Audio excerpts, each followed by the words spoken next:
नाज़रीन आदाब, आलमी मंजर स्पेशल में आपका खैर मकदम है। आपके साथ मैं हूं आदिल खान। नाज़रीन, आज हम जो मुद्दा लेकर बैठे हैं वो जाहिर सी बात है थोड़ी परेशानियां खड़ा कर रहा है दुनिया में। इसी वजह से आज इस पर गुफ्तगू होना बेहद लाजमी है।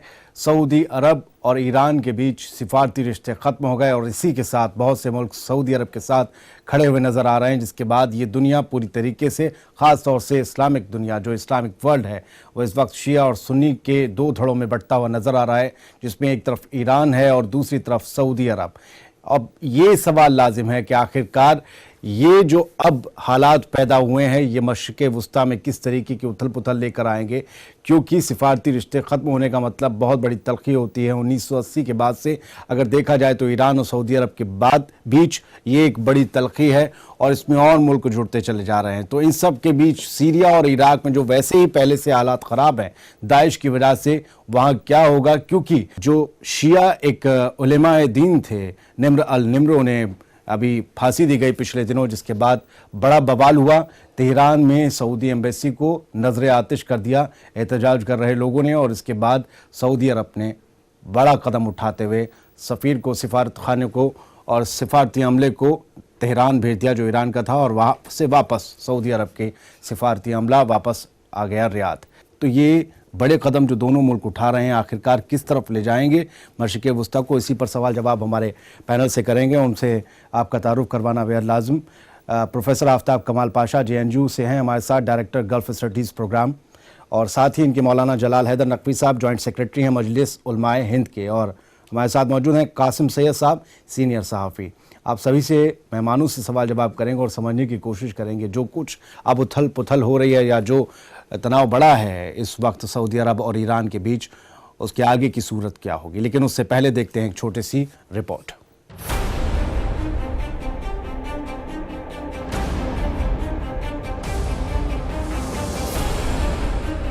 पिछले दिनों सऊदी अरब में दहशतगर्दी के इल्जामात के तहत 47 कैदियों को सजाए मौत दी गई, जिनमें शिया आलिम दीन शेख निम्र अल निम्र भी शामिल थे। शेख निम्र अल निम्र 2011 में सऊदी अरब में पेश आई एहतजाजी तहरीक की सरगर्दा शख्सियत थे। ईरान ने निम्र अल निम्र की हलाकत के बाद धमकाते हुए कहा था कि सऊदी अरब को इसकी कीमत चुकानी पड़ेगी। इसके बाद तेहरान में मुजाहिरीन ने सऊदी एम्बेसी को नजर आतिश कर दिया था। इसके बाद गुस्साए सऊदी अरब ने ईरानी सिफारती अमले को वापस तेहरान भेज दिया और अंजाम ये हुआ कि पूरा मशरिक़ वुस्ता शिया और सुन्नी हिस्सों में बंट गया। सऊदी अरब का साथ देते हुए बहरीन, सूडान और कतर ने भी ईरान से अपने सिफारती रिश्ते खत्म कर दिए और ईरानी सिफारती अमलों को वापस तेहरान भेज दिया। ईरान ने पलटवार करते हुए सऊदी अरब से सामान इंपोर्ट करने पर पाबंदी लगा दी, लेकिन सऊदी अरब और ईरान के बीच सबसे ज्यादा टेंशन यमन की जमीन पर है, जहां एक तरफ सऊदी अरब के फौजी और एयरफोर्स यमन के हूती बागियों पर बम बरसा रही है, वहीं ईरान पर हिजबुल्लाह के जरिए हूती बागियों की मदद करने का इल्जाम है। लेकिन सवाल ये है कि क्या ईरान और सऊदी अरब के बीच की तलखियां बढ़ाकर मशरिक़ वुस्ता में जारी उथल पुथल को नई तस्वीर देने की ये मगरबी मुल्कों की साजिश है। और सवाल ये भी है कि जब ईरान से लेकर हिंदुस्तान तक और बहरीन से लेकर पाकिस्तान तक निम्र अल निम्र को फांसी देने को लेकर लोग सऊदी अरब के खिलाफ सड़कों पर गुस्से का इजहार कर रहे हैं, ऐसी सूरत में सऊदी अरब आगे ऐसे किसी कदम को उठाने से बचेगा जो हालातों को और ज्यादा पेचीदा बना दे, क्योंकि सबसे आग तो मशरिक़ वुस्ता में लगेगी और हाथ कोई मगरिब में बैठकर तापेगा। तो नाज़रीन, आप सबने रिपोर्ट देखी, अब सवाल जवाब अपने मेहमानों से शुरू करते हैं। प्रोफेसर आफ्ताब कमाल पाशा साहब, जो अब एक नई तस्वीर उभर कर आ रही है और जिस तरीके से सऊदी अरब और ईरान के बीच तलखियां चंद रोज़ में ही बढ़ गई निम्र अल निम्र की फांसी के बाद, उनकी हलाकत के बाद, क्या नज़र आता है किस तरफ अब जो है सूरत आगे बढ़ेगी, किस तरीके से, क्योंकि तलखियां बढ़ती जा रही हैं। सिर्फ सऊदी अरब ही नहीं, कई और मुल्क, कतर, बहरीन, सूडान, इन सब ने भी रिश्ते, सिफारती रिश्ते ख़त्म कर लिए ईरान से। जी, ये तो मेरे ख्याल से दूसरा फेज़ है। पहला फेज़ तो ईरानियन इनकलाब के बाद 79 से अब तक चला, जिसमें सऊदी अरेबिया हर मुमकिन कोशिश की कि जो हुकूमत ईरान में है उसका तख्ता पलट के जो शाह ईरान थे उस तरह के निज़ाम को लाया जाए। उन्होंने सद्दाम हुसैन को सपोर्ट करके 8 साल की जंग को सस्टेन किया उसके बाद न्यूक्लियर मसला लेके सैंक्शंस डलवाए United Nations, United states, EU, और उन्होंने हर मुमकिन कोशिश की। यहाँ तक विकीलीक्स से भी पता चला कि अमेरिका को उन्होंने एडवाइस दिया कि ईरान जो है एक अजदा है, सांप है, उसकी मुंडी काट देना चाहिए। और चूंकि अमेरिका ने भी पिछले 25-30 सालों से हर मुमकिन कोशिश की ईरान की हुकूमत का तख्ता पलटने के लिए, और वो सक्सेसफुल नहीं रहे, असफल रहे।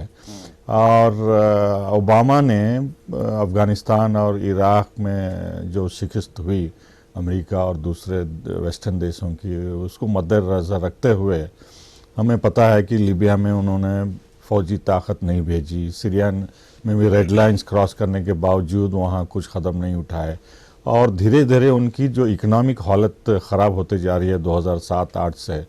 हमें सऊदी अरेबिया को पता चल गया कि अमेरिका कुछ ऐसे कदम उठाने जा रहा है जिससे समझौता ईरान से करने के लिए तैयार है। एक न्यूक्लियर डील भी हुई, न्यूक्लियर डील उसी का फाइनल फेज हुआ। और सऊदी अरेबिया को ये भी पता चल गया कि उनके दोस्त, चाहे हुस्नी मुबारक हो, ज़ैनुल आबिदीन टूनिशिया में हो, अली अब्दुल्ला सालेह यमन में हो, और बहरीन में भी काफ़ी उलट पलट हुई, जिससे सऊदी अरेबिया को अंदेशा हुआ कि ईरान इसके पीछे है। तो इन सब को लेके पूरी जो कोशिश सऊदी अरेबिया की थी इस लिए शुरू हुई कि सऊदी अरेबिया के ईरान के जो रेवोल्यूशनरी लीडर आयतुल्ला खुमैनी थे, उन्होंने कहा कि ये जो मोनार्कीज हैं जीसीसी के, कुवैत, सऊदी अरेबिया, ये सब अन इस्लामिक हैं, इस्लाम में इनका कोई वजूद नहीं है। और दूसरी बात यह है कि ये अमेरिका के पिट्ठू हैं। मौलाना जलाल हैदर नकवी साहब, सऊदी अरब का कहना है कि जिन्हें फांसी दी गई 47 लोगों को, उनमें से एक निम्र अल निम्र भी थे, वो 2011 में जिस तरीके से एक हिंदी का लफ्ज़ लें तो अरब क्रांति जिस वक्त हो रही थी, उस वक्त कुछ चिंगारियां सऊदी अरब में भी फूटी थी, उसके लिए जिम्मेदार थे निम्र अल निम्र। और बहरीन में भी जो एक कोशिश की गई थी तख्ता पलट की या इस हवा को हवा देने की, उसके पीछे भी निम्र मौजूद थे। ऐसा ये कोई पहला मामला नहीं है कि सऊदी अरब में फांसी दी गई हो। जब कभी सऊदी हुकूमत को ऐसा महसूस होता है कि उनकी बादशाहत के ख़िलाफ़ कहीं से कोई आवाज़ उठ रही है तो सऊदी की हुकूमत हमेशा ही उसको कुचलने की पूरी कोशिश करती चली आई है। और शेख बाकिर अल निम्र का मामला थोड़ा इससे मुख्तलिफ है जो अब तक उन्होंने किया है। आप अगर इस पूरे मामले को समझें तो 2012 से ये मामला सबके सामने आया, जब ये अरब बहारिये का सिलसिला शुरू हुआ, मिस्र, ट्यूनिस और लीबिया के अंदर इनकलाब की आहट सुनाई दी, तो सऊदी अरब ने पहला इक़दाम मिस्र की जमहूरी हुकूमत को कुचल कर किया।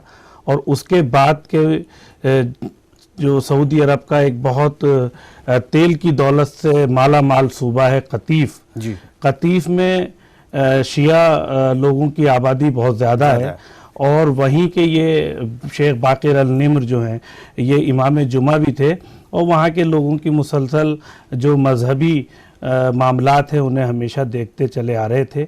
लेकिन जो पूरी सऊदी अरब की बड़ी उसको इकोनॉमी को पूरा करने वाला सूबा, वहाँ के लोग अपने हुकूक से महरूम थे। आयतुल्ला बाकिर अल निम्र हमेशा उनके हक़ की आवाज़ उठाते चले आ रहे थे। देखें, उन 47 लोगों के साथ शहीद बाकिर अल निम्र को फांसी दी गई है कि जिनके ऊपर पहले से ही 40 से ज़्यादा लोगों पे दहशतगर्दी के मामला चल रहे थे। एक उन्हीं के अंदर एक फारिस अज़-ज़हरानी अहले सुन्नत आलिम दीन थे जो वहाँ पर मुस्तकिल जमहूरियत की आवाज़ उठा रहे थे, और शेख बाकिर अल निम्र। तो 2 पाए के आलिमों को फांसी दी गई है 47 लोगों में, जिनमें 3 शिया बाकिर अल निम्र के अलावा और भी हैं।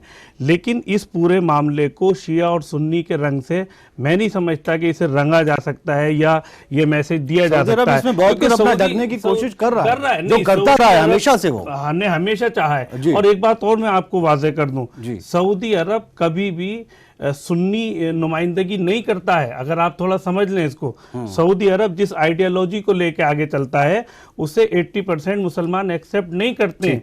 आप हिंदुस्तान से लेके सऊदी अरब तक इस मुझे चीज़ को कासिम सैयद महसूस साहब से करते भी हैं। सवाल करना है। कासिम सैयद साहब, ये सऊदी अरब ने जो अभी किया 47 लोगों को फांसी दी और इस तरीके से कि ईरान के सामने जो आकर खड़े हो गए, दुनिया को ये एक दिखाने की कोशिश है कि ये एक लड़ाई जो है वो सुन्नी और शिया की है, अपनी चीज़ों को ढकने की कोशिश। और जैसा कि पाशा साहब से बात हो रही थी, न्यूक्लियर डील जो अमेरिका से हुई है, उसके बाद जो यूरोप के दरवाजे ईरान के लिए खुले, उससे भी बौखलाया हुआ था सऊदी अरब। नहीं, देखिए असल में आफ्ताब पाशा साहब ने जो बातें कही हैं वो बातें बड़ी गहरी और संजीदा हैं जी।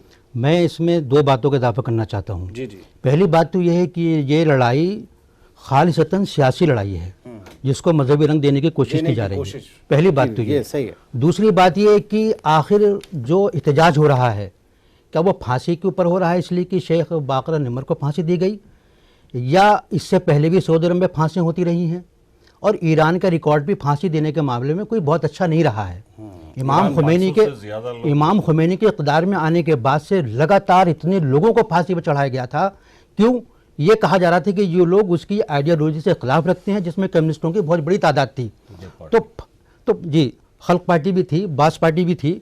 तो ये फांसियाँ जो होती हैं ये बिल्कुल सियासी नोयत की होती हैं और हर मुल्क को इस बात का हक़ है कि अगर कोई उसकी रियासत के ख़िलाफ़ एहतजाज करता है, बगावत करता है, जैसे हिंदुस्तान में पिछले दिनों एक फांसी की सज़ा हुई, इसमें कुछ लोगों ने उसके खिलाफ एहतजाज भी किया और कुछ लोगों ने उसकी हिमायत की। तो फांसी का पस मंज़र सियासी ज़्यादा होता है। पहली बात तो ये। दूसरी बात ये कि ईरान और सऊदी अरब में लगातार मुस्लिम ममालिक की लीडरशिप को लेकर भी आपस में तनाज़ा रहा है। लेकिन जब अरब बहारिया आया, अरब बहारिया के बाद जो सूरत हाल पैदा हुई और कई सल्तनतों के तख्ते पलट गए, तो सऊदी अरब के लिए भी ये एक बहुत बड़ा मसला था। लेकिन इस वक्त जो इस वक्त सूरत हाल है, जैसे इन्होंने कहा है कि न्यूक्लियर डील का मामला तो है ही है, लेकिन एक मसला और इसके पीछे चला गया है। आपको याद हो फ़लस्तीन का मसला आलमी स्टेज पर सरफ़हरिस्त आ गया था, लेकिन अब फ़लस्तीन का मसले को कोई पूछ भी नहीं रहा है। मैं आपसे ये जवाब इस बात को पूरा करूंगा कि आखिरकार ये सब कुछ करने के पीछे मकसद क्या है? कुछ सामने लाना है या बहुत कुछ छुपाना है? इस सब के पीछे नियत किसकी और क्या कुछ वो नियत है, इस पर सवाल करेंगे छोटे से वक्फे के बाद।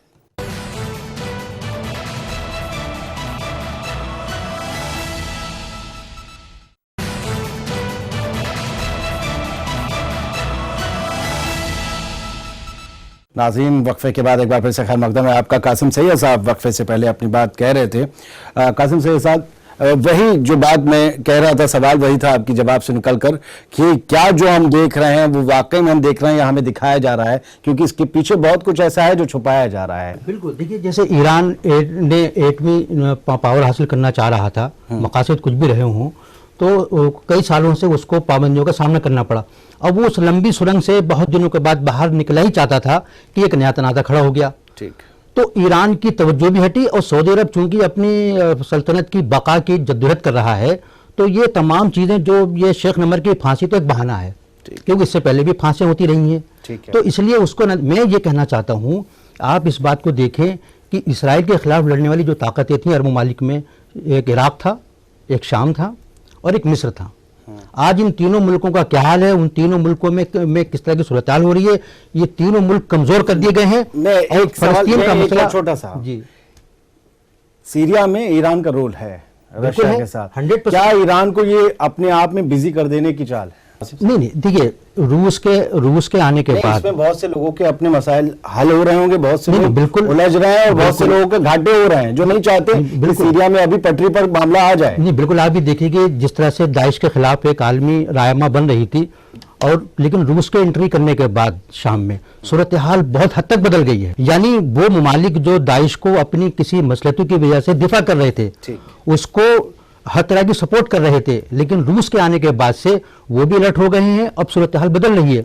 लेकिन रूस के आने के बाद से ईरान शाम में मजबूत हुआ है, कमजोर नहीं हुआ है। ठीक है, पाशा साहब कुछ कहना चाह रहा है? जी, मैं ये कहना चाहता था कि अभी तक अमेरिका का ये मानना था कि बशार अल असद को हटना चाहिए या उनका तख्ता पलटना चाहिए और वहाँ ट्रांजिशनल गवर्नमेंट होना चाहिए। लेकिन पिछले एक महीने से जब से ये रशिया की बमबारी तेज तर हुई, तो अमेरिका भी जो है धीरे धीरे अपनी पॉलिसी बदल रहा है और वो ये नहीं कह रहे हैं कि असद को इस तारीख में अमेरिका के फॉरेन सेक्रेटरी गए थे मॉस्को, जी क्या हुआ? रिसेंट बात है, अमेरिका का पोजीशन ये है कि हम कोई डेट फिक्स नहीं कर रहे हैं बशर अल असद को हटाने की। हमने ये सबक सीखा है इराक से कि शाम की फौज और वहाँ की हुकूमत और वहाँ के जो मिनिस्ट्रीज हैं वो बाकायदा काम करते रहे हैं, और जो वहाँ के लोग परेशान हैं उनको हर मुमकिन कोशिश करके मदद करते रहें।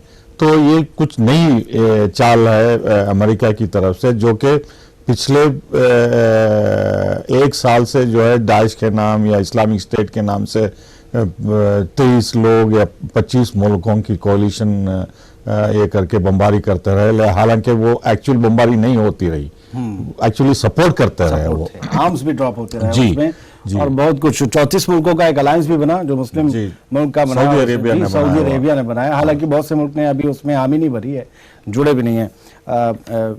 एक और उसने भी झगड़े में काफी रोल प्ले किया है। जो 34 मुल्कों का इत्तेहाद बना, उसमें जो मुल्क शामिल हुए, जो शामिल नहीं है, ईरान को नहीं शामिल किया गया। ईरान भी नहीं है, और भी कई, इराक नहीं है उसके अंदर, शाम उसके अंदर नहीं है, शाम नहीं है उसमें। तो ये भी अपने आप में बहुत कुछ कहानी कहता है। जी जी नहीं, मैं एक और पॉइंट कहना चाहता था कि जो मुल्क सऊदी अरेबिया एक्सपेक्ट करता था उनको सपोर्ट करने के लिए, जैसा मिस्र, पाकिस्तान, तुर्की, ये तीनों मुल्क जो उनकी फौज काफी बड़ी है, वो भी यमन के जंग में भेजने के लिए तैयार नहीं है। और सऊदी अरेबिया ने काफी कड़ा स्टेटमेंट पाकिस्तान के खिलाफ भी दिया और मिस्र के खिलाफ भी दिया। आप हमारे साथ हैं या हाँ, नहीं है, आप तय करिए। हाँ। खैर, यमन में जो हूती बागियों के खिलाफ बमबारी हो रही है सऊदी अरब की, उसमें उनका कहना है कि हूतियों को हिजबुल्लाह जो है वो पूरी तरीके से मदद कर रहा है, यानी यहाँ भी वो ईरान को जोड़ता है, और शायद यमन की ही छाती पर ईरान और सऊदी अरब की जो तलखियां हैं वो हम मिटते हुए देखेंगे। मिटते का मतलब जो उनके अंदर इस वक्त आग है, उस आग को पूरी तरीके से निकलते हुए देखेंगे। अपनी जमीन से, अपनी सरहदों से नहीं, यमन की जमीन पर ये लड़ाई शायद हो सकती है, या ये नाराजगी या ये तलखी जो है वो निकलते हुए हम दिख सकते हैं। एक पॉलिसी चली आ रही है बहुत दिनों से, वो इजराइल की पॉलिसी है। ठीक है। इजराइल हमेशा और अमेरिका इस पॉलिसी को लेके आगे बढ़ते रहे। एक तो पहली चीज ये रखते हैं वो कि बहुत सारी जंगें अपनी जमीन पर नहीं लड़ते हैं। इसी तरीके पे उसी रास्ते को लेकर सऊदी अरब ने कई मौकों पर सेव इसराइल का जो मिशन है उसको आगे बढ़ाया। सेव इजराइल के मिशन की जो बात मैं आपके सामने कह रहा हूं, आप उसके, मेरे पे बहुत सारी दलील है मेरे पास। देखें, आप सीरिया से शुरू करें, सीरिया के बाद यमन, यमन के बाद अब ये नया मामला जो अब आपके सामने शेख बाकर नम्र के शक्ल में आया है। इसके अलावा एक और केस है जो इसके पीछे छुपाया जा रहा है, वो नाइजीरिया में भी 1000 लोगों को वहां की हुकूमत ने रौंद दिया और एक साथ मार के और उनको एक गड्ढे में ले जाके दफन कर दिया गया। उस मामले को भी दबाने की ये एक कोशिश है। सिविलियंस वहां पे, अस्पताल, स्कूल, आज पूरा यमन बर्बाद हो चुका है पूरी तरह। तो ये कौन से इस्लामी हुकूमत का दस्तूर है, ये कौन सी तानाशाही का नतीजा है, इन सब चीजों को नजरअंदाज नहीं किया जा सकता है। ये बहुत अहम छोटा सा वक्फा लेना है। मैं सवाल यहीं से शुरू करूंगा कि क्या वाकई इस वक्त पूरे गल्फ का सऊदी अरब विलन बन चुका है, या उसके पीछे कोई और खड़ा है जो उसे कठपुतली की तरह इस्तेमाल कर रहा है? छोटा सा वक्फा।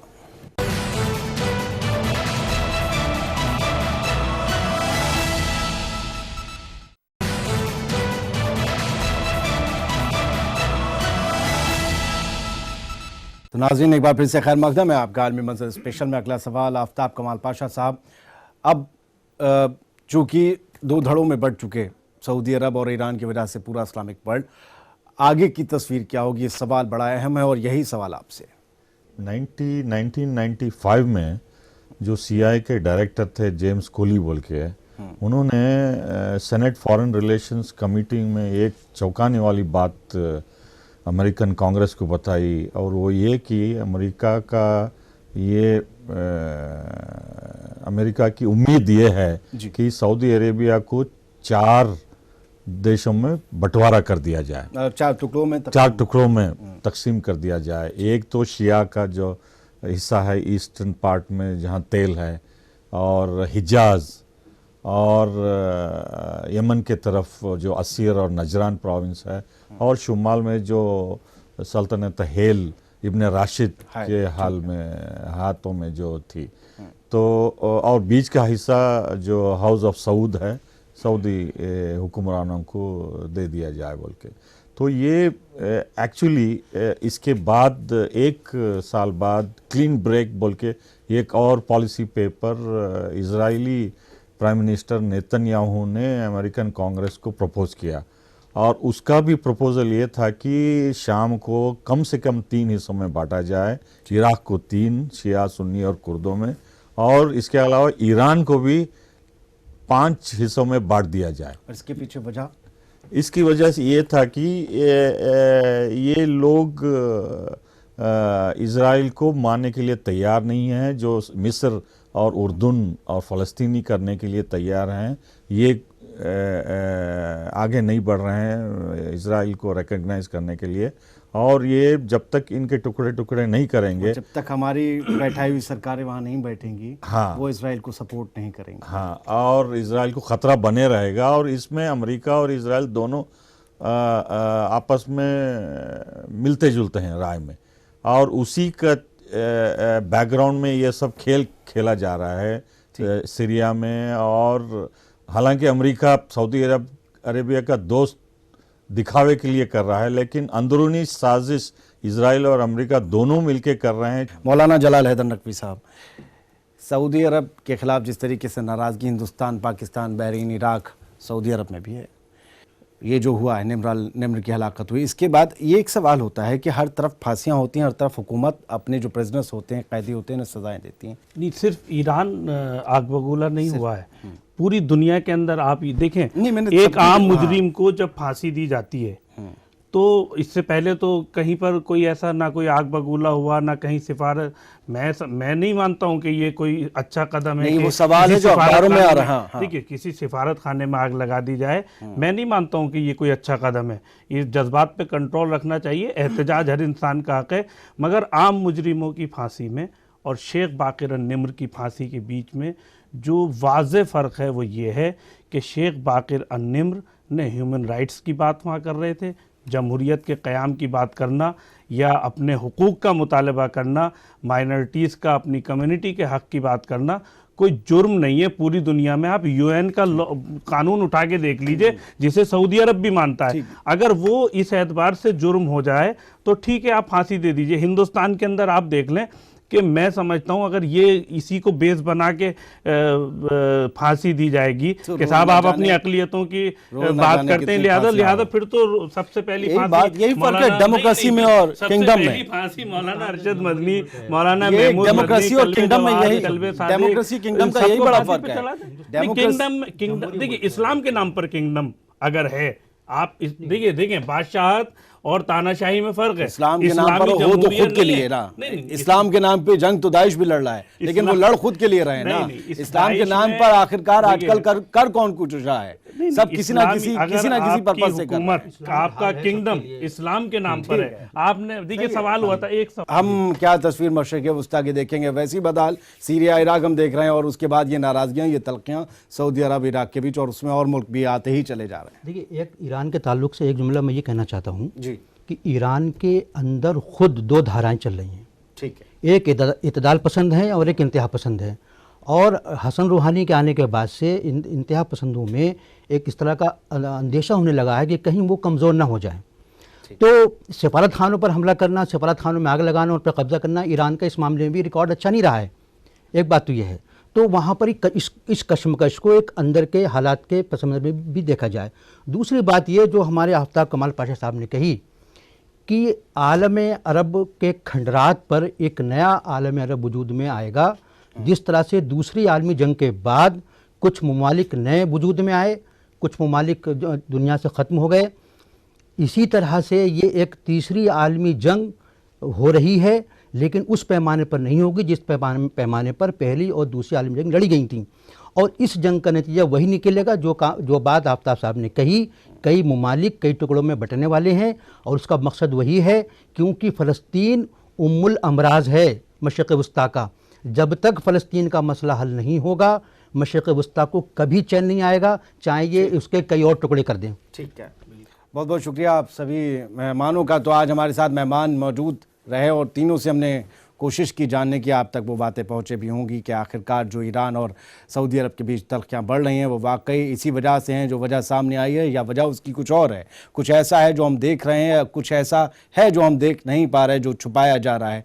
फ़लस्तीन इसके पीछे एक बड़ी कहानी है। लेकिन हालांकि जिस तरीके से निम्र अल निम्र को फांसी दी गई, उसके बाद ईरान में जो एक आग बबूला होने का माहौल सा चला, लोग भड़क गए, वो एक्सपेक्टेड था सऊदी अरब की तरफ से और उसी पर ईरान आगे बढ़ा। आखिरकार इसका नतीजा क्या होगा, मशरिक़ वस्ता आगे किस राह पर जाएगा और इसमें फ़ायदा किसका होगा, ये जो आग लगेगी उस पर हाथ तापेगा कौन, ये बड़ा सवाल है और हम सब शायद इसका जवाब जानते हैं। फिलहाल आलमी मंजर स्पेशल में इस हफ्ते के लिए इतना ही। दीजिए इजाज़त, आदाब।